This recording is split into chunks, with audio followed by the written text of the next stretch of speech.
अस्वस्थ और चिंतित तो गंगापुत्र भीष्म और दोनों आचार्य श्रेष्ठ भी हैं। महाराज युद्ध की ओर से चिंतित हैं और ये दोनों महापुरुष युद्ध के परिणाम की ओर से। मैंने इस युद्ध के परिहार के सारे जतन करके देख लिए, किंतु दुर्योधन युद्ध ही चाहता है, इसलिए युद्ध तो होगा। तो अब ये बताइए कि माताश्री कैसी हैं? हमारी माताश्री का हमारे शत्रुओं के शिविर में रहना उचित नहीं है। युद्ध नीति तो यही कहती है वासुदेव। ये युद्ध दूसरे युद्धों जैसा नहीं है। इस युद्ध में तो लगभग हर हृदय भी एक रणभूमि है, वे वहीं रहेंगी। और यदि छोटी माँ कहकर दुर्योधन भी चरण स्पर्श करेगा। प्रणाम छोटी माँ, मैं आपसे आशीर्वाद लेने आया हूँ। आयुष्मान भव।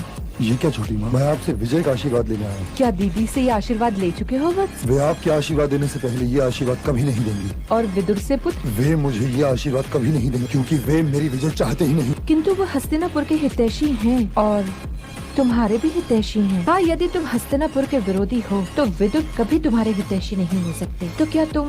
हस्तिनापुर तो हमारे राज्य की राजधानी है छोटी माँ। हस्तिनापुर केवल राजधानी नहीं है, हस्तिनापुर भरत वंश के अस्तित्व का केंद्र बिंदु है। ये नगरी कुरुवंश के माथे पर लगा हुआ तिलक है। इस नगर के द्वार पर माथा टेक कर विजय श्री का आशीर्वाद मांगो दुर्योधन। तुम्हारी छोटी माँ के पास तुम्हारे लिए ये आशीर्वाद नहीं। तो क्या इसका तात्पर्य मैं ये निकालूं कि आप मेरी विजय नहीं चाहती? पराजय चाहे जिसकी भी हो पुत्र, मुझे तो रोना ही है। इसीलिए लंबी आयु का आशीर्वाद दिया था। यदि युद्ध करने की ठान ही ली है तो इस आशीर्वाद के कवच को पहन लेना।